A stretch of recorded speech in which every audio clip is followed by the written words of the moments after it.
يا أيها الذين آمنوا اتقوا الله وقولوا قولا سديدا يصلح لكم أعمالكم ويغفر لكم ذنوبكم ومن يطع الله ورسوله فقد فاز فوزا عظيما أما بعد فإن خير الحديث كتاب الله وخير الهدي هدي محمد صلى الله عليه وسلم وشر الأمور محدثاتها وكل محدثة بدعة وكل بدعة ضلالة وكل ضلالة في النار.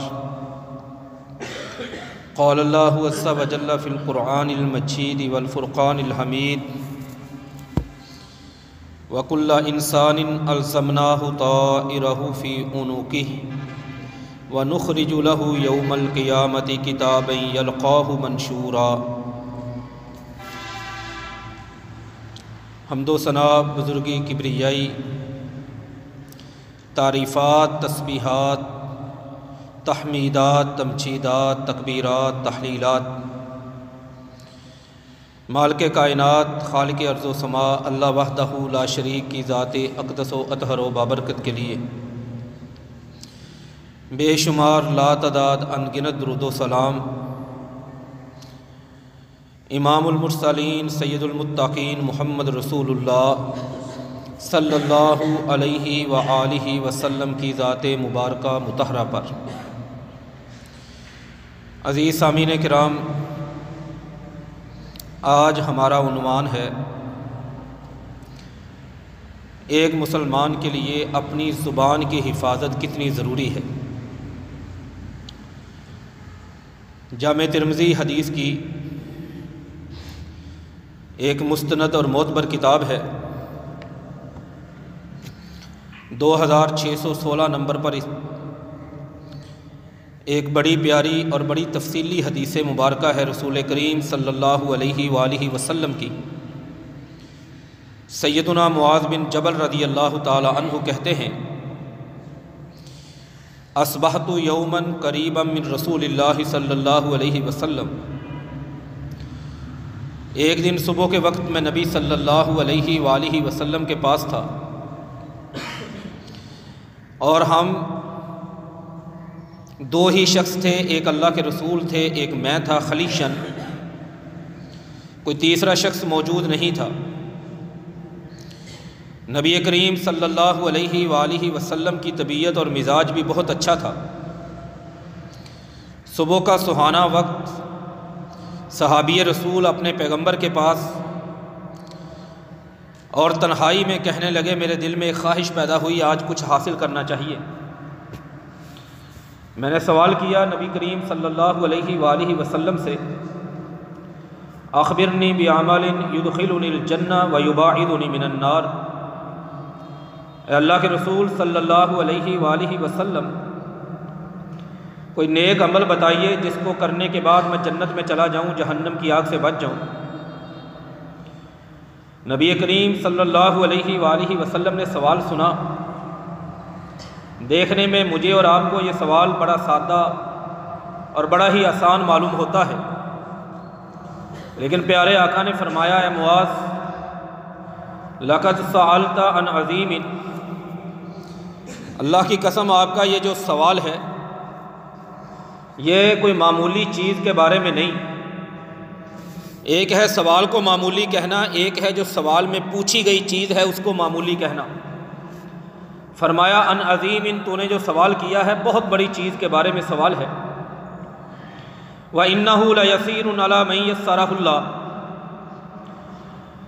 آپ چاہتے ہو کہ میں ایسا عمل نیکی کا بتاؤں، کرنے کے بعد تم جنت میں چلے جاؤ، جہنم کی آگ سے بچ جاؤ. یہ آسان ہے لیکن ہر ایک کے لیے نہیں. جس کے لیے اللہ آسان کر دے. کام تم نے یہ کرنے ہیں اس عمل کے لیے تعبد اللہ، اللہ کی توحید پر قائم ہو جا.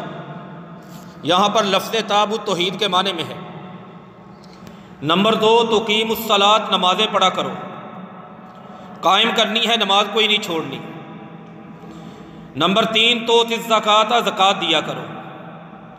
نمبر 4، تصوم رمضان، رمضان المبارک کے روزے رکھنے ہیں. نمبر 5، تحج البیت، ان استطاعت، اگر طاقت ہو تو کعبۃ اللہ کا حج بھی کرنا ہے۔ ہم میں سے آج 10 سال کا بچہ بھی مسلمانوں کا جانتا ہے یہ اسلام کے 5 ارکان ہیں۔ معاذ نے سمجھا رضی اللہ تعالی عنہ نے کہ میرے سوال کا جواب مجھے مل گیا، لیکن آپ صلی اللہ علیہ وسلم نے گفتگو کو آگے بڑھایا، کہا اس کے بعد بھی کچھ کام کرنے ہیں۔ الا ادلک علی ابواب الخیر، اب میں تمہیں نیکی کے دروازے بتاتا ہوں، وہ بھی کرنے ہیں آپ نے۔ بتائیں اللہ کے نبی صلی اللہ علیہ وآلہ وسلم، فرمایا رات کو اٹھ کے تہجد کی نماز پڑھا کر، ثم تلا تتجافى جنوبهم عن المضاجع، آیت پڑھ کے سنائی تہجد کی فضیلت والی پارہ نمبر 21 میں سورہ سجدہ میں، اور اس کے بعد فرمایا کہ والصدقہ تطفی الخطیہ، زکوٰۃ بتا دی، نفلی صدقہ بھی کیا کرو، صرف سال کے بعد فرضی صدقہ نہیں۔ پھر گفتگو کو آگے بڑھایا، کہا والصوم جنۃ، نفلی روزے بھی رکھنے ہیں۔ نفلی روزے بندے اور جہنم کے درمیان رکاوٹ اور حائل پردہ بن جاتے ہیں، بندے کو جہنم میں نہیں جانے دیتے۔ 8 چیزیں نبی کریم صلی اللہ علیہ وسلم نے بتا دی۔ اب معاذ نے سمجھا کہ مجھے میرے سوال کا جواب مل گیا رضی اللہ تعالی عنہ نے، لیکن آپ نے اپنی باتوں کو اور آگے لے کے گئے، کہا معاذ اس کے بعد الا اخبرک براس الامر وعمودہ وذروۃ سنامہ، 3 چیزیں آپ کو اور بتاتا ہوں، وہ بھی کام آپ نے کرنے ہیں۔ کہا بتائیے اللہ کے نبی صلی اللہ علیہ وسلم، فرمایا تمام چیزوں کی بنیاد کو تھام کے رکھنا، اور ساتھ وضاحت کر دی کہ وہ دین ہے۔ اس کے بعد 10ویں چیز فرمایا دین اسلام کے ستون کو کبھی گرنے نہ دینا، کمزور نہ ہونے دینا، اور دین اسلام کا ستون نماز ہے۔ 11ویں چیز وذروۃ سنامہ، کافروں سے جا کے جہاد کے لیے جانا۔ معاذ بن جبل رضی اللہ تعالی عنہ نے اب واقعہ ہی سمجھا کہ مجھے میرے سوال کا جواب مل گیا ہے۔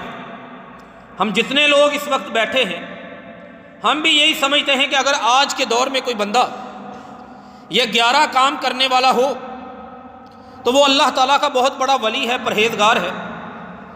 کوئی شک نہیں ہماری سوچ میں اور اس بات کے اندر، لیکن یہاں پر نبی صلی اللہ علیہ وسلم نے ایک اور سوال اٹھا دیا، کہا معاذ الا اخبرک بملاک ذلک کلہ، اب ان 11 چیزوں کا تجھے میں نتیجہ، تجھے ساری چیزوں کا ٹوٹل نکال کے نہ بتاؤں؟ اصل جو ان 11 چیزوں کا جمع کرنے کے بعد تیرے پاس ہونی چاہیے وہ چیز نہ میں تجھے دوں، ملاک؟ بلا کیوں نہیں اللہ کے نبی صلی اللہ علیہ وسلم، آپ نے بڑے سمجھانے والے انداز میں اپنا منہ کھولا، اپنی زبان باہر نکالی، فآخذ بلسانہ، اپنے ہاتھ سے اپنی زبان کو پکڑا، فقال کف علیک ھذا، یا معاذ، کہا اے معاذ ان تمام کاموں کو کرنے کے بعد، ان تمام کاموں کی حفاظت یہ ہے کہ اپنی زبان کو کنٹرول میں رکھنا، اپنی زبان کو روک کے رکھنا۔ یہاں پر معاذ رضی اللہ تعالیٰ عنہ بڑے حیران اور پریشان، کہا اللہ کے نبی صلی اللہ علیہ وسلم پہلے مجھے ایک بات بتائیں، اِنَّا لَمُؤَاخَذُونَ بِمَا نَتَكَلَّمُ، کیا ایسا ممکن ہے کہ میں عقیدہ توحید پر ہوں، میں نمازی ہوں، زکوٰۃ دینے والا، حج کرنے والا، روزے رکھنے والا، جہاد کرنے والا، تہجد پڑھنے والا، ان سارے کاموں کے بعد اِنَّا لَمُؤَاخَذُونَ بِمَا نَتَكَلَّمُ، صرف اس زبان سے ہونے والی باتیں، کلام اور گفتگو، اس کی بنیاد پہ اللہ مجھے پکڑ لے گا؟ فرمایا معاذ ثقلتک امک، ڈانٹا میرے نبی صلی اللہ علیہ وسلم نے محبت اور پیار والی ڈانٹ سے، کہا هل یکب الناس علی وجوہہم وفی روایت علی مناخرہم، قیامت والے دن لوگوں کو پاؤں سے پکڑ کر چہرہ نیچے کی طرف ہوگا، گھسیٹ گھسیٹ کے جہنم میں پھینکا جائے گا، اور وجہ کیا ہوگی؟ الا حصائد السنتہم، صرف وجہ یہ ہوگی کہ جو دنیا میں بیٹھ کر وہ اپنی زبان سے باتیں کرتے رہے، گفتگو کرتے رہے۔ سب سے زیادہ شاید دنیا کی تاریخ پڑھیں تو آج کا انسان اپنی گفتگو کے بارے میں آزاد ہے، اپنی زبان کے بارے میں آزاد ہے، اور ہم کرتے چلے جاتے ہیں۔ اتنی عبادات کے بعد جب معاذ رضی اللہ تعالیٰ عنہ کو زبان کی حفاظت سمجھائی، حیران وہ بھی اور پریشان وہ بھی ہوئے تھے۔ لیکن کیوں؟ وہ سمجھتے تھے کہ یہ عبادات کرنے کے بعد انسان کی نجات کافی ہے۔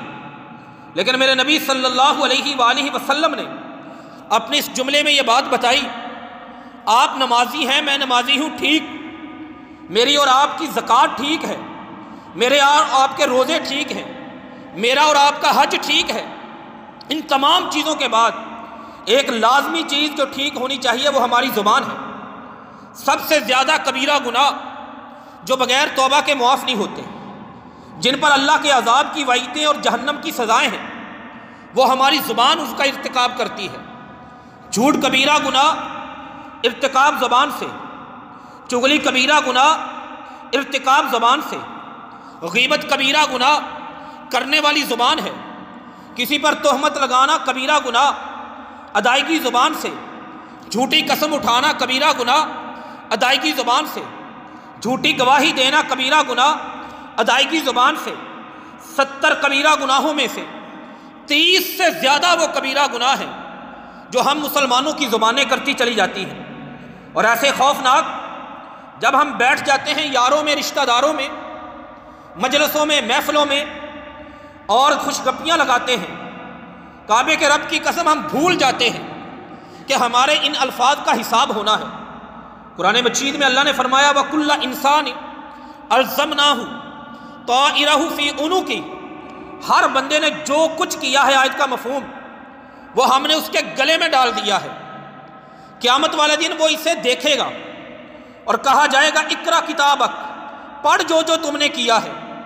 یہ نہیں کہ ہماری محفلیں آزاد ہیں، ہمیں کوئی پوچھنے والا نہیں، اور پھر سب سے زیادہ وہ دکانوں کا تھڑا ہو، وہ کسی کی بیٹھک میں لگے ہوئے صوفے ہوں، وہ کسی سکول کا دفتر ہو، وہ کسی فیکٹری کا دفتر ہو، وہ کسی خوشی غمی کا برادری میں رشتہ داری میں موقع ہو، سب سے زیادہ اپنے ہی مسلمانوں کی، بہن بھائیوں کی، رشتہ داروں کی برائیاں ہم کر رہے ہوتے ہیں۔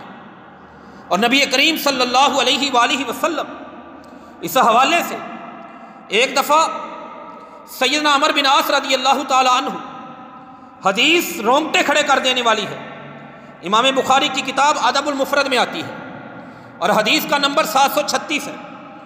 ایک دن عمر بن عاص یاروں کے ساتھ، دوستوں کے ساتھ جا رہے تھے، مر علی بغل میشت، ایک راستے میں گزرتے ہوئے دیکھا کسی کے گھر میں حرام جانور کھچر حرام جانور ہے، وہ کسی کا مر گیا، اس نے اٹھا کے راستے میں پھینک دیا۔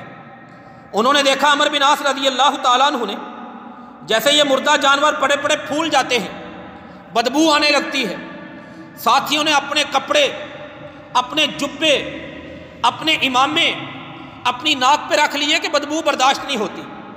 عمر بن عاص رضی اللہ تعالیٰ عنہ نے فرمایا رکو، آج میں تمہیں ایک بات بتاتا ہوں۔ یہ صحابی رسول کہتے ہیں کہ یاد رکھو یہ کھچر جانور حرام ہے، نمبر 2 یہ مردہ ہے، نمبر 3 بدبو آ رہی ہے، نمبر 4 اس کا جسم پھول چکا ہے، اس کے باوجود لَأَن يَمْلَأَ أَحَدُكُمْ بَطْنَهُ، اگر کوئی بندہ اسے کھانا اور پکانا شروع کر دے، کھا کے پکا کے اپنا پیٹ بھر لے، خیر لہو، اس میں اس کا نقصان نہیں۔ ہاں اس کی نسبت اگر وہ کسی جگہ پر بیٹھ کر اپنے کسی مسلمان کی برائی کرے، اس کی غیبت کرے، غلط الفاظ میں اس مسلمان کا ذکر اور تذکرہ کرے، فرمایا اس میں اس کا نقصان زیادہ ہے۔ ایک دن عائشہ رضی اللہ تعالی عنہا، سنن نبی داود میں حدیث ہے 4802 نمبر پر، نبی کریم صلی اللہ علیہ وآلہ وسلم کے پاس بیٹھی۔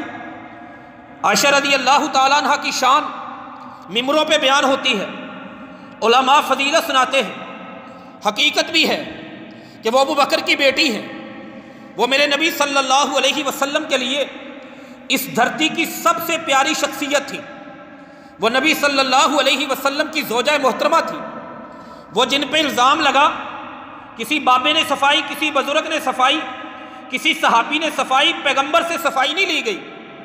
اللہ نے قرآن اتارا تھا، قیامت تک قرآن رہے گا، اور ماں جی عائشہ رضی اللہ تعالی عنہا کی پاکی بیان ہوتی رہے گی۔ واقعہ عفق سورہ نور کی آیات آج بھی قرآن کا حصہ ہے۔ اتنی عظیم خاتون عائشہ رضی اللہ تعالی عنہا نے ایک جملہ کہا تھا کہ اللہ کے نبی صلی اللہ علیہ وسلم حسبک من صفیہ قضا و قضا، اللہ کے نبی صلی اللہ علیہ وسلم صفیہ میں آپ کو کیا اچھا لگتا ہے؟ قال بعض الرواتانی کثیرتاً، اشارہ کر کے کہنے لگی کہ ان کا قد چھوٹا ہے۔ اب کسی مسلمان کی عدم موجودگی میں صرف اتنی بات انہوں نے کی کہ صفیہ رضی اللہ تعالی عنہا ان کا قد چھوٹا ہے، میرے نبی صلی اللہ علیہ وسلم فیتغیر لونہ، آپ کے چہرے کا رنگ بدلا۔ کہا صفیہ کے بارے میں یہ لفظ سن کے کہا عائشہ لقد قلت کلمۃ لو مزجت فی البحر لمزجتہ، آج اگر یہ تیرا فکرہ، یہ تیرے منہ سے نکلنے والی بات، اس کو اٹھائیں اور کسی سمندر میں پھینک دیں، لمزجتہ، تیری یہ بات چند لفظوں پر جو تو نے بولی ہے یہ پورے سمندر کو، آج تک کوئی بندہ سمندر کی لمبائی نہیں ماپ سکا، اس کی چوڑائی کا نہیں پتہ چل سکا، اسے اس کی گہرائی کتنی ہے کوئی نہیں ماپ سکا، اس میں رہنے والے جانوروں کی اقسام کتنی ہے کسی کو نہیں پتا، اور اس کی وسعتیں کیسی ہیں کوئی بندہ آئیڈیا اور اندازہ بھی نہیں لگا سکتا۔ فرمایا اس اتنے بڑے سمندر کا پانی تیری اس بات کی وجہ سے اس کا ذائقہ بدل دے۔ عبد الرحمن مبارک پوری رحمت اللہ علیہ اپنی کتاب جامع ترمذی کی شرح تحفۃ الاحوذی میں اس حدیث کی شرح میں بڑا کمال کا جملہ لکھا۔ وہ کہتے ہیں لوگوں دیکھو، یہ بات اگر سمندر میں پھینک دی جائے تو سمندروں کے پانی کا ذائقہ بدل سکتی ہے، اگر ایسی بات بندے کے اعمال نامے میں چلی گئی تو اعمال نامے میں لکھی ہوئی نیکیوں کا، اعمال نامے میں لکھی ہوئی عبادت کا حشر کیا کرے گی؟ ذرا مجھے سوچ کے بتاؤ۔ لیکن ہماری محفلیں، ہماری مجلسیں بالکل آزاد ہیں، اور ہمارے پاس کوئی ٹاپک نہیں ہوتا سوائے اپنے مسلمان بہن بھائیوں کی برائی کرنے کے، ان کی عزتیں نوچنے کے، ان کی عزتوں کو تار کرنے۔ نہ ہم یہ دیکھتے ہیں کہ وہ اس کی بیٹی ہماری بیٹی ہے، نہ یہ دیکھتے ہیں کہ اس کا بیٹا ہمارا بیٹا ہے، ہمیں کسی چیز کا ادراک، احساس، پرواہ نہیں، مرنا یاد نہیں۔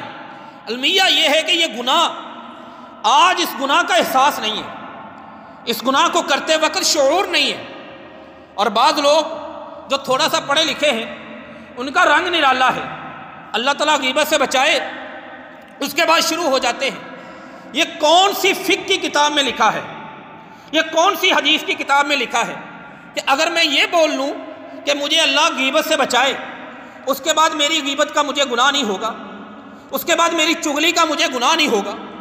کہاں پہ لکھا ہے؟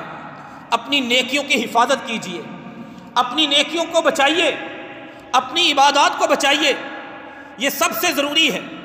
اور بالخصوص جو دین پڑھنے والے پڑھانے والے لوگ ہیں، ہم لوگوں کے لیے یہ مسئلہ بڑا حساس ہے۔ تاریخ پڑھ کے دیکھ لیں سلف صالحین کی، محدثین کی، اور اگر اللہ کے فضل سے یہ لوگ جو نمایاں ہوئے، ان کے اندر تمام اوصاف کے ساتھ ساتھ ایک بنیادی وصف یہ تھا کہ وہ اپنی زبان کی بڑی حفاظت کرتے تھے۔ امام سفیان بن حسین فرماتے ہیں رحمت اللہ علیہ، تہذیب الکمال کتاب کا نام ہے، جلد نمبر 3 صفحہ نمبر 412، کہتے ہیں میں صحابی رسول سیدنا ایاس بن معاویہ رضی اللہ تعالیٰ عنہ کو ملنے کے لیے گیا، فجلست فی مجلسی، ہی ان کی مجلس میں بیٹھ گیا، میں نے دیکھا وہاں پہ جلس شخص آخر، ایک اور بندہ بیٹھا ہے۔ اب اس کی اور میری آپس میں انبن رہتی تھی، اور مجھے یقین تھا اس بات کا کہ اگر میں یہاں سے اٹھ کے چلا گیا یہ بندہ میرے بارے میں باتیں کرے گا، الٹی سیدھی باتیں کر کے میرے بارے میں ایاس بن معاویہ رضی اللہ تعالی عنہ کو سنائے گا، اس لیے میں بیٹھ گیا۔ فَأَطَلْتُ مَجْلِسِي، میں نے اپنا بیٹھنا لمبا کر دیا، وقت گزرتا گیا، وہ سوچے کہ یہ اٹھ کے جائے گا، میں سوچوں کہ یہ اٹھ کے جائے گا، لیکن اسے کام کوئی ضروری تھا، وہ اٹھ کے چلا گیا۔ میں ان کے پاس بیٹھا تھا، میں نے کہا ایاس بن معاویہ سے رضی اللہ تعالی عنہ سے، یہ بندہ جو ابھی اٹھ کے گیا ہے نا، اس کے بارے میں شاید آپ کو پتہ نہیں، یہ اخلاقیات میں برا ہے، اس کا فلاں مسئلہ ہے، فلاں مسئلہ ہے۔ کہتے ہیں جب میں نے یہ باتیں کرنا شروع کی، ناظر الی وجہی، انہوں نے میرے چہرے کی طرف دیکھنا شروع کر دیا، اپنی نظریں نہیں جھکائیں، دیکھتے گئے۔ جب میں خاموش ہوا، انہوں نے کہا مجھے 3 سوالوں کے جواب دو کہ میرے علم کے مطابق سب سے زیادہ کافر روم میں رہتے ہیں، اغزوت الروم، کیا روم میں کبھی کافروں سے لڑائی کی ہے؟ میں نے کہا سرکار نہیں۔ کہنے لگے اچھا ایک بات اور بتاؤ، اغزوت الدیلم، دیلم میں بڑے اللہ کے دشمن ہیں، کبھی وہاں پہ جہاد کیا ہے؟ میں نے کہا نہیں۔ کہنے لگے ایک اور بات بتاؤ، اغزوت الہند، ہندوستان کے علاقے میں اس دور میں ابھی کفر اور شرک تھا، کیا وہاں پہ کبھی لڑائی کی ہے؟ میں نے کہا نہیں۔ کہنے لگے تم کیسے مسلمان ہو، تم کیسے عالم ہو، کیسے دین کی بات پڑھنے اور پڑھانے والے ہو کہ تو وہ بندہ ہے کہ تسلم منکا، تجھ سے دنیا کے کافر بچے ہوئے ہیں، تجھ سے دیلم کے کافر محفوظ، تجھ سے ہندوستان کے مشرک محفوظ، تجھ سے روم کے عیسائی محفوظ، اور اگر تجھ سے نہیں محفوظ، ایک مسلمان کی عزت محفوظ نہیں ہے۔ اور ایسی باتیں یا ایسا موضوع جب ہم سنتے ہیں یا بیان کرتے ہیں، یقین کیجئے ایسے لگتا ہے جیسے یہ ساری باتیں میرے بارے میں ہیں۔ ہمیں ایسے کیوں لگتا ہے یہ میرے بارے میں ہے؟ کیونکہ ہم ان گناہوں میں ملوث ہیں اور ہمیں پرواہ نہیں ان گناہوں کی۔ سب سے زیادہ مسلمانوں کی باہمی انتشار، افتراق، اختلاف، لڑائیاں، جھگڑے، عبادات، نیکیوں کا ضیاع اور بے برکتی ہماری اس حوالے سے ہے کہ ہم اپنی زبان کی حفاظت نہیں کرتے، اور دین پڑھنے اور پڑھانے والا یا دین کے نام پر جب لوگوں کی برائی کی جاتی ہے، یقین کیجئے یہ معاملہ اور بھی سنگین اور خطرناک ہو جاتا ہے۔ سنن نبی داؤد میں ایک حدیث ہے 4901 نمبر پر، نبی کریم صلی اللہ علیہ وآلہ وسلم نے فرمایا کان فی بنی اسرائیل رجلان، بنو اسرائیل میں 2 آدمی تھے، اور وہ آپس میں متآخی یہی نہیں، ایک دوسرے کے بھائی بنے ہوئے تھے، بڑا آپس میں پیار، بڑی آپس میں محبت، بڑا ایک دوسرے کی۔ جب زبان کی حفاظت ہم نہیں کرتے، جب ہم زبان کو بولتے ہوئے سوچتے نہیں ہیں، نبی صلی اللہ علیہ وسلم نے کہا تھا نا، بخاری کی حدیث ہے کہ ان الرجل یتکلم بالکلمۃ ما یتبین فیہا یظن بہا الی النار ابعد مما بین المشرق الی المغرب۔ بندہ اپنی زبان سے ایک بات کہتا ہے، کلمہ یہاں پہ کلام کے معنی میں ہے، ایک جملہ بولتا ہے، ایک جملہ، اور اس جملے کے نتیجے میں وہ بندہ جنتوں سے نکل کر، اللہ کی رضا سے نکل کر جہنم میں چلا جاتا ہے۔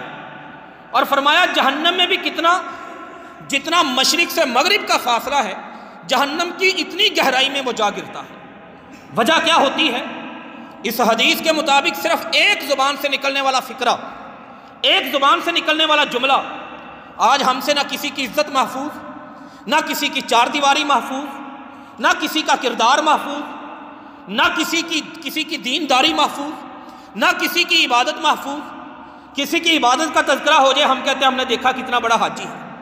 کسی خوشی غمی میں بیٹھ جائے، وہاں پہ قد کی بات ہوئی، میرے نبی کے چہرے کا رنگ بھی بدلا اور وعید بھی سنائی، حالانکہ کرنے والی ہستی سیدہ عائشہ رضی اللہ تعالیٰ عنہ، جن کی گود میں پیغمبر کی روح نکلی، جن کے کمرے میں پیغمبر کی تدفین ہوئی، جن کے کمرے میں پیغمبر کی 4 پائیاں رکھی رہتی تھی۔ ہم تو بڑے کمزور مسلمان ہیں نا، ہماری تو نیکیوں کے کھاتے بھی بڑے پورے سورے ہوتے ہیں، بڑے محدود اور لیمیٹڈ ہوتے ہیں، کوئی لمبے چوڑے حساب کتاب نہیں ہماری نفلوں تہجدوں کے، ہمارے نوافل کے، ہماری تلاوتوں کے، ہماری سخاوتوں کے، کوئی لمبے چوڑے رجسٹر نہیں ہے، یہ ہیں بھی تھوڑی، لیکن ایسی گفتگو کرنے کے بعد کل یہی نیکیاں اگر کسی اور کو دینی پڑ گئی، پلے میں بچے گا کیا؟ میں عرض کر رہا تھا کہ یہ جو دینی حوالے سے ہمارے طالب علم بھائی ہیں، ہمارے علماء لوگ ہیں، اور خود میرے جیسے طالب علم، ہمارے لیے یہ مسئلہ بڑا حساس ہے۔ وہب بن منبہ رحمہ اللہ تعالیٰ تاریخ دمشق جلد نمبر 19 جز نمبر 19 اور صفحہ نمبر 317، بڑا کمال کا ایک دن بیٹھے تھے، ایک بندہ آیا وہب بن منبہ رحمہ اللہ تعالی وقت کے بہت بڑے عالم، جتنے بڑے علماء، میں ناقص علم کے مطابق عرض کرتا ہوں، میں نے ان کے حالات زندگی پڑھنے کی کوشش کی، ایک چیز مجھے نمایاں نظر آئی کہ ان کا اپنی زبانوں پہ کنٹرول تھا، اس لیے ان کے علم میں بھی برکت تھی اور ان کے مطالعے میں بھی برکت تھی، ان کے دین کے کام کرنے میں بھی برکت تھی۔ وہب بن منبہ رحمہ اللہ تعالی، اور حدیث کی پہلی اور بنیادی کتابوں کے اندر صحیفہ ان کے نظر آتے ہیں، حمام بن منبہ کا نظر آتا ہے، ان کا نظر آتا ہے۔ وہب بن منبہ رحمہ اللہ تعالیٰ کے پاس ایک بندہ آیا، کہنے لگا اِنَّ فُلَانًا قَدْ شَتَمَكَ، آپ کو پتہ ہے فلاں بندہ آپ کو گالیاں دے رہا تھا، فلاں بندہ آپ کے بارے میں بری باتیں کر رہا تھا۔ کیا کمال کا ارشاد، ایسا جملہ بولتے کہ سامنے والے کو دوبارہ کبھی جرأت نہ ہوتی کہ میں نے کسی بندے کی برائی ان کے سامنے کرنی ہے، اسے اندازہ ہو جاتا کہ یہ بھی اپنی زبان کی حفاظت کرتے ہیں اور مجھے بھی کرنی چاہیے۔ کہنے لگے اما وجد الشیطان بریدا غیرک، شیطان کو تیرے علاوہ کوئی ڈاکیا نہیں ملا، شیطان کو کوئی پوسٹ مین نہیں ملا، کوئی ڈاکیا نہیں ملا جس کے ذریعے وہ لوگوں کی برائی مجھ تک پہنچاتا۔ لفظ ایسے تھے، کہتے ہیں پوری زندگی کبھی جرأت نہیں ہوئی کہ کسی بندے کے بارے میں باتیں سن کے جا کے دوسرے بندے کو بتاؤں۔ میں ہمیشہ جب بھی سوچتا، ایک دماغ میں ذہن میں بات گونجنے لگتی کہ یار مجھے شیطان کا ڈاکیا نہیں بننا، مجھے شیطان کا پوسٹ مین نہیں بننا، مجھے شیطان کا ڈاکیا میں کیوں بنوں؟ اور ہم سارا دن ڈاک شیطان کی پہنچانے پہ لگے ہیں، فلاں نے آپ کے بارے میں ایسا کہا، فلاں نے آپ کے بارے میں ایسا کہا، لگے ہیں۔ ہاں، دین اسلام نے کوئی 5-6 اصول بنائے ہیں جن کی بنیاد پہ آپ کسی کا تذکرہ کر سکتے ہیں۔ کسی نے آپ پہ ظلم کیا، آپ اس کی ظلم سے نجات چاہتے ہیں اور کسی ذمہ دار بندے کو اس کی زیادتی بتا سکتے ہیں، یا فتویٰ لینے کے لیے اس کے حالات بیان کر سکتے ہیں، یا اس کے شر سے، واقعتاً شر سے، یہ نہیں کہ ہمارا اپنا بنایا ہوا فارمولہ۔ سیدنا عبداللہ بن عمر بن عاص رضی اللہ تعالیٰ عنہ نے بڑا کمال کا ایک دن ایک جگہ پہ درس دیا، تقریر کی۔ حدیث امام بخاری کی ادب المفرد میں حدیث کا نمبر 886 ہے۔ بڑی کمال کی تقریر تھی ان کی، بڑی مختصر اور جامع۔ کہنے لگے اپنی تقریر میں عجبت للرجل، کہتے ہیں مجھے بڑی حیرانگی ہوتی ہے کئی بندوں کو دیکھ کر۔ لوگوں نے پوچھا کس بندے کو دیکھ کر؟ فرمایا اس بندے کو دیکھ کر جس بندے کی حالت یہ ہے یفر من القدر وہو مواقعها، کہ وہ تقدیر سے بھاگنے کی کوشش کرتا ہے لیکن پھر تقدیر کے شکنجے میں آ جاتا ہے۔ فرمایا پھر مجھے حیرانگی ہوتی ہے ان بندوں سے جن بندوں کی حالت یہ ہے یری القضاۃ فی عین اخیہ ولا یری الجزء فی عینیہ، کہ جب دوسروں کی باری آئے اس میں ان کو تنکے بھی نظر آ جاتے ہیں، لیکن جب اپنی باری آئے انہیں شتیر، کھجور کے تنے وہ بھی نظر نہیں آتے۔ ہماری عادت بھی ایسے ہے، جب ہم کہتے ہیں نا کسی کی برائی پہ شروع ہوتے ہیں، اس کی چھوٹی چھوٹی برائیاں، صغیرہ گناہ، ہمیں وہ دنیا کا فرعون نظر آنے لگتا ہے، اور جب اپنے اندر اس سے بھی زیادہ برائیاں ہوتی ہیں، یقین کیجئے ایسا لگتا ہے کہ ہم سے بڑا کوئی ولی نہیں ہے، کوئی پرہیزگار نہیں ہے۔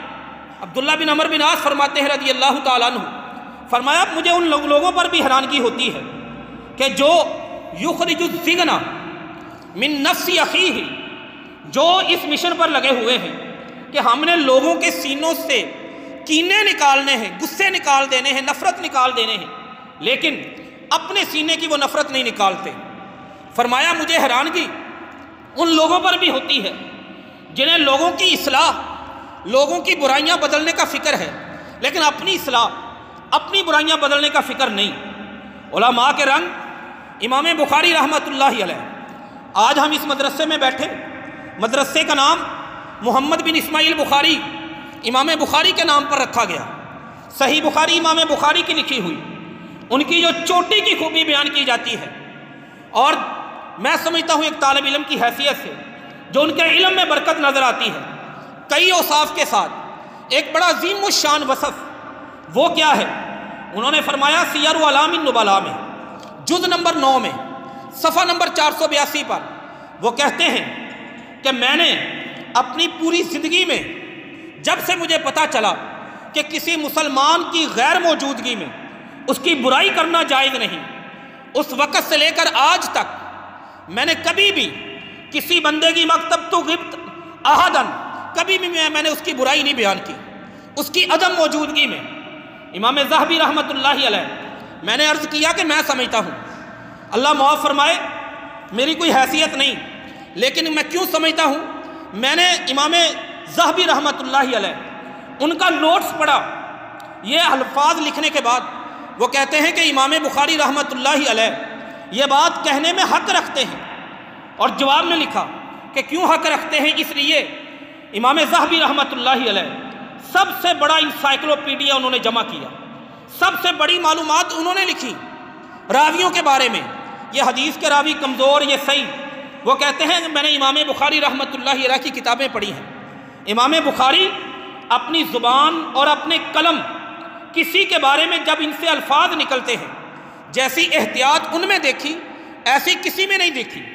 وہ کہتے ہیں کہ جب بھی کسی راوی کا حکم بیان کرنا ہو، وہ یہ نہیں کہتے کہ وہ جھوٹا ہے، وہ یہ نہیں کہتے کہ وہ بہت بڑی حدیثیں گھڑنے والا ہے، بلکہ بڑے محتاط انداز سے کہتے ہیں فیہ ناظر، اس کی حدیث کو دیکھنا چاہیے، اس میں غور و فکر کرنا چاہیے، اور ساتھ وہ اپنا اصول لکھتے ہیں کہ اذا قلت، جب میں کسی راوی کے بارے میں کہوں فیہ ناظر کہ اس کو دیکھنا چاہیے، تو اس کا عام طور پر مطلب یہ ہوتا ہے فہو متہم، کہ اس پر جھوٹ بولنے کی تہمت ہے، ڈائریکٹ نہیں کبھی کسی کو جھوٹا کہا، بڑے مناسب الفاظ سے، بڑے احتیاط کے الفاظ سے وہ ایسا کہتے ہیں۔ امام ذہبی رحمۃ اللہ علیہ نے کہا کہ عام طور پر ان کے الفاظ ہیں منکر الحدیث، کہ اس کی حدیث کا انکار کیا گیا ہے، ان کے الفاظ بڑے احتیاط والے ہوتے ہیں۔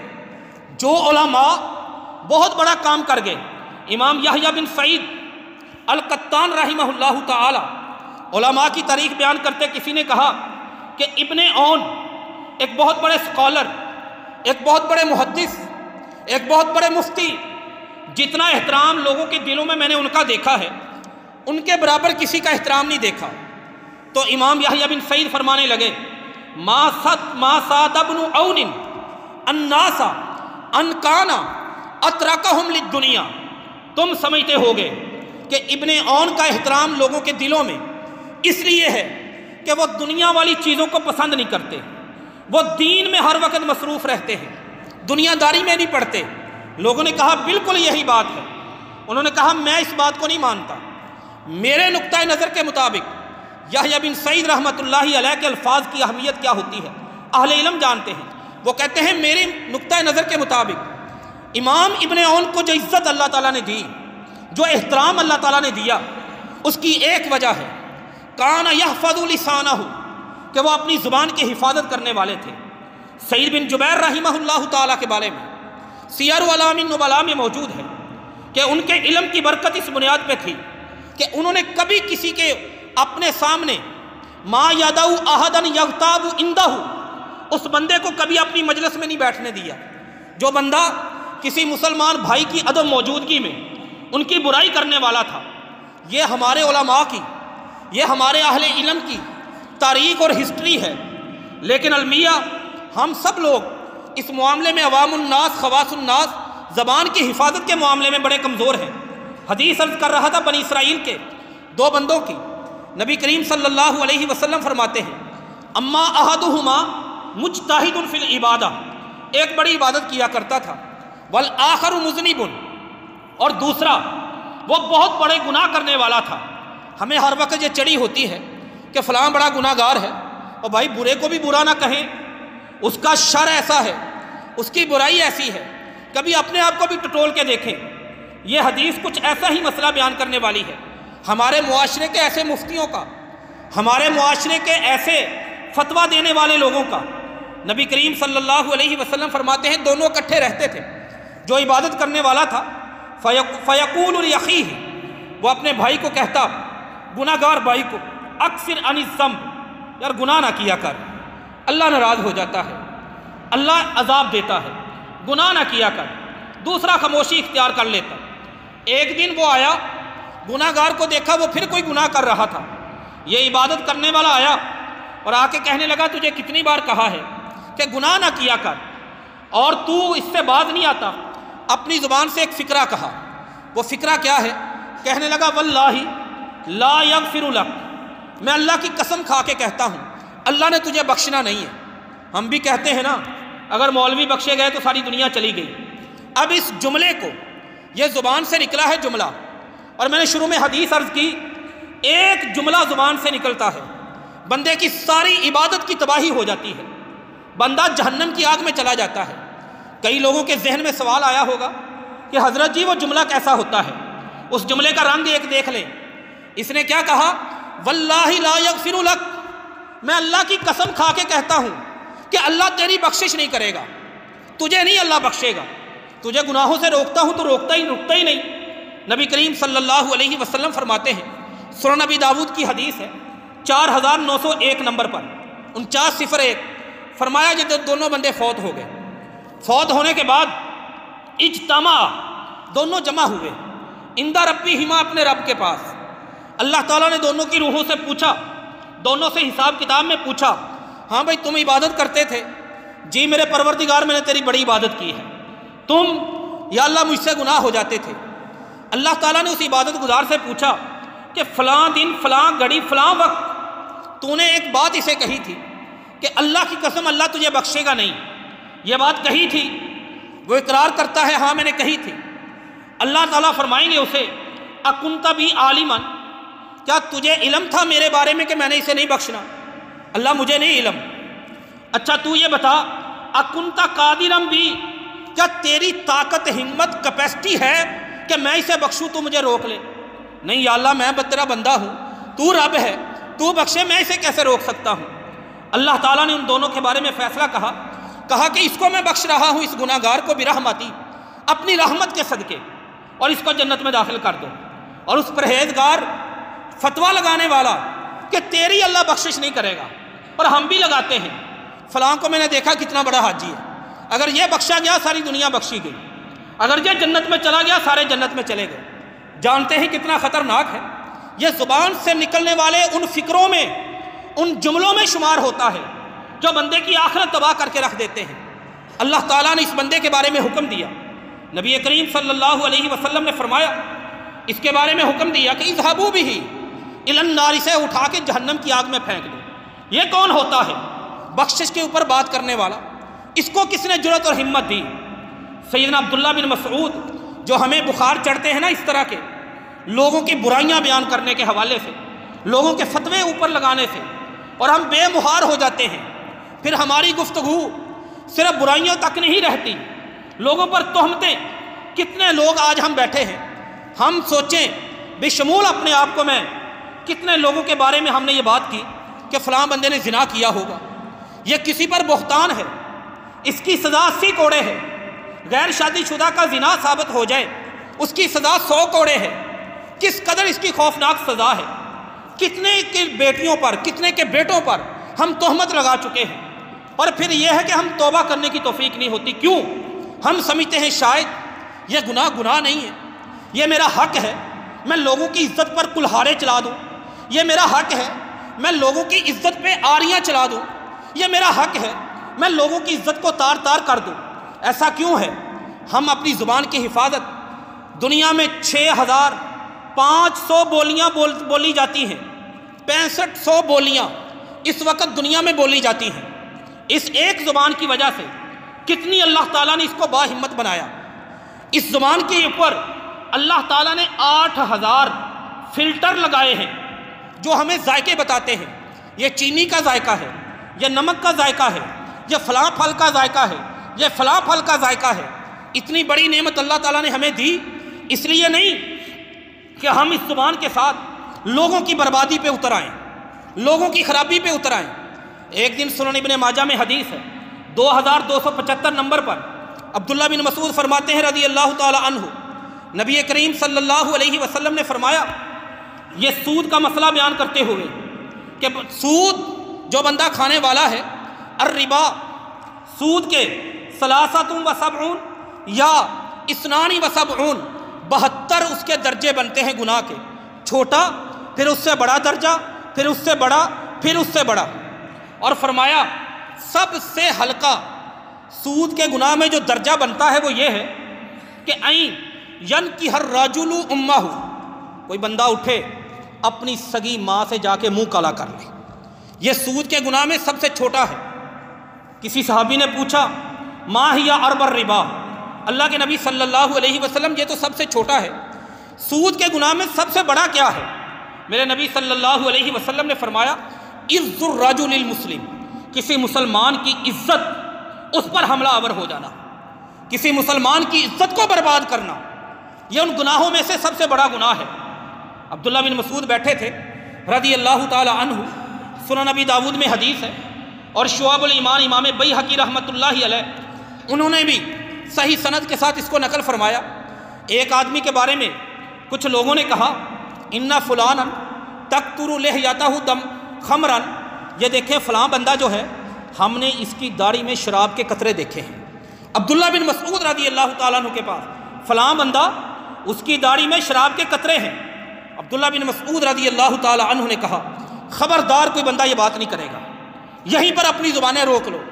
ہاں ان یظہر لنا اللہ شیئا ناخذ بہ، اگر اللہ تعالیٰ نے اس کا یہ معاملہ ہماری آنکھوں کے سامنے ظاہر کر دیا، ہم نے اپنی آنکھوں سے دیکھا اس کو شراب پیتے ہوئے، ہم اس کو پکڑیں گے، ہم اس کو سزا دیں گے، ہم اس کو چھوڑیں گے نہیں۔ لیکن اگر قطرہ کسی نے دیکھا ہے تو ہم یہ نہیں کہہ سکتے کہ اس نے شراب پی ہے۔ اسلام کو سمجھنے والے لوگ مسلمانوں کی عزتوں کے اتنے محافظ تھے۔ یہ دراصل مسلمانوں کی عزتوں کی حفاظت نہیں، یہ اپنی عبادت کی حفاظت ہے، اپنی نماز کی حفاظت ہے، اپنی نیکیوں کی حفاظت ہے، اپنی آخرت کی حفاظت ہے، اپنی قیامت کی حفاظت ہے، اپنے اللہ کے سامنے کامیابی کی ضمانت ہے۔ اس زبان سے وہ کام لیں جو دین اسلام حفاظت میں یہ بھی ہے کہ دو پہلو ہوتے ہیں، ایک ہے کہ بچنا کس سے ہے اور دوسرا ہے کہ کرنا کیا ہے۔ اس زبان کو اگر کوئی مسلمان درست استعمال کرے، اس میں اللہ تعالیٰ نے بڑی برکت رکھی ہے، بڑے فائدے رکھے ہیں۔ اس زبان سے کام وہ لیں جو ہماری آخرت سنوار دے، جو اللہ تعالیٰ کے سامنے ہمیں سرخرو کر دے۔ اس زبان سے صرف 1 منٹ کا ٹائم لے لیں جس میں 60 سیکنڈ ہوتے ہیں، یہ ہمارے پورے اعضاء کے اندر اللہ تعالیٰ کے فضل سے زبان ایک ایسی چیز ہے، 1 منٹ کے اندر یہ ہمیں کتنی کمائی کر کے دے سکتی ہے۔ اس زبان سے اگر 1 منٹ کے اندر سورۃ فاتحہ پڑھیں، کم از کم بندہ 3 مرتبہ سورۃ فاتحہ پڑھ لیتا ہے، 3 مرتبہ، اور سورۃ فاتحہ کے اندر 140 حروف ہوتے ہیں، 10 نیکیاں اللہ ہر حرف پر دیتا ہے۔ نیکیوں کا حساب لگائیں، یہی زبان اس کا اگر صحیح استعمال ہو جائے 1 منٹ کے اندر ہمیں 4000 نیکیاں کما کے دے سکتی ہے۔ 1 منٹ کے اندر اس زبان کو اگر درست استعمال کریں، 3 مرتبہ سورۃ اخلاص پڑھ لیں، 1 قرآن کے برابر یہ زبان ہمیں ثواب دے سکتی ہے۔ اسی زبان کے ساتھ اگر 1 منٹ کے اندر 10 دفعہ آپ پڑھ سکتے ہیں لا الہ الا اللہ وحدہ لا شریک لہ لہ الملک ولہ الحمد وہو علی کل شیء قدیر، حدیث صحیح بخاری میں ہے، آپ کو ایک غلام اولاد اسماعیل میں سے آزاد کرنے کے برابر ثواب ملے گا۔ اسی 1 منٹ کے اندر اس زبان کو ہلائیں، سبحان اللہ و بحمدہ، اس کو پڑھنا شروع کر دیں 100 دفعہ۔ حدیث صحیح ابن خزیمہ میں آپ کے گناہ جتنے بھی ہوں وَإِن كَانَ مِثْلَ زَبَدِ الْبَحْرِ، سمندر کے پانی کے قطرے، سمندر کے پانی کے اوپر جو جھاگ ہے اس کے برابر بھی اگر گناہ ہوئے، یعنی انکاؤنٹیبل گناہ ہوئے، ناقابل شمار گناہ ہوئے، گنتی سے باہر کے گناہ ہوئے، یہ زبان 1 منٹ کے اندر اللہ کے فضل سے آپ کے وہ گناہ معاف کروا سکتی ہے۔ اسی زبان کے ساتھ اگر ہم بیٹھے بیٹھے اللہ تعالیٰ کا ذکر کرتے ہوئے سبحان اللہ ہی پڑھیں تو تقریباً 1 منٹ کے اندر بندہ 100 دفعہ سبحان اللہ پڑھ سکتا ہے۔ سنن ابن ماجہ کے اندر حدیث ہے 3810 نمبر پر 100 دفعہ اگر سبحان اللہ پڑھ لیں یہ زبان 1 منٹ کے اندر پڑھ سکتی ہے۔ کتنی نیکیوں کا آپ کو مالک بنائے گا؟ یہ اتنی نیکیوں کا مالک ہے کہ اسماعیل علیہ السلام کی اولاد میں سے 100 بندہ کسی کا غلام بنا ہو، آپ اسے خرید کر آزاد کر دیں، جتنی نیکیاں اس کام پہ ملے گی۔ پیغمبر کی اولاد میں سے غلامی والوں کو آزاد کرنا، عام غلام کو آزاد کرو، اللہ بندے کو جہنم کی آگ سے آزاد کر دیتا ہے۔ 1 منٹ کے اندر یہ اتنا بڑا ثواب دلا سکتی ہے۔ اسی زبان سے اگر 100 دفعہ 1 منٹ کے اندر اللہ اکبر پڑھیں، یہ میں وہ کام عرض کر رہا ہوں جو آپ زبان سے 1 منٹ کے اندر لے سکتے ہیں۔ اگر اللہ اکبر پڑھے 1 منٹ کے اندر 100 دفعہ یہ زبان اللہ اکبر پڑھ لیتی ہے، اس کا اجر کیا ہے؟ 100 اونٹ، 1 اونٹ خریدنے جائیں 3 لاکھ 3.5 لاکھ کا ملتا ہے۔ 100 اونٹ خرید کر اللہ کے راستے میں صدقہ کرنے کا جتنا ثواب ہے، یا کعبہ اللہ لے جا کے قربانی کرنے کا جتنا ثواب ہے، اتنا ثواب یہ زبان 1 منٹ کے اندر کما کے آپ کو دے سکتی ہے۔ اس زبان کا درست استعمال کریں، 100 دفعہ الحمدللہ پڑھ لیں، اس کا ثواب یہ زبان 1 منٹ کے اندر اتنا آپ کو کما کے دے سکتی ہے کہ آپ 100 گھوڑے خریدیں، ان کے اوپر ان کی زین رکھیں، ان کی نکیل لگام ان کے منہ میں ڈالیں، تیار کر کے مجاہدین کو دیں، جاؤ جا کے کافروں سے لڑ کے آؤ، اللہ کے دین کا جھنڈا بلند کرو۔ جتنا ثواب ان 100 گھوڑوں کا ملے گا، اتنا ثواب یہ زبان 1 منٹ کے اندر آپ کو کما کے دے سکتی ہے۔ اگر اس زبان کا درست استعمال، ہم ان باتوں کا ادراک اور احساس کر لیں، اللہ ہمیں کتنا اجر دینے والا ہے اور اللہ تعالیٰ ہمیں کتنی برکت دینے والا ہے۔ لیکن یہ زبان 1 منٹ نہیں، سینکڑوں منٹ غیبت کرتے ہوئے گزار دیتی ہے، چغلیاں کرتے ہوئے گزار دیتی ہے، جھوٹی باتیں کرتے ہوئے گزار دیتے ہیں، نہ کوئی لینا نہ کوئی دینا۔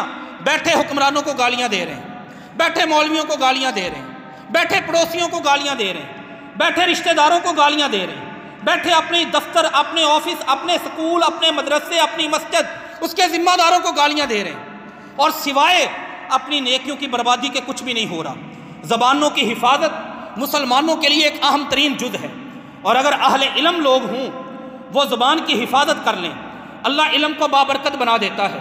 جیسے سعید بن جبیر کا علم بابرکت بنا، جیسے ابن عون کا علم بابرکت بنا، جیسے امام بخاری رحمۃ اللہ علیہ ان کا علم بابرکت بنا۔ اللہ سے دعا ہے کہ اللہ تعالی ہم سب کو ان چیزوں کو سمجھنے کی اور ان پر عمل پیرا ہونے کی توفیق عطا فرمائے۔ وما علینا الا البلاغ المبین۔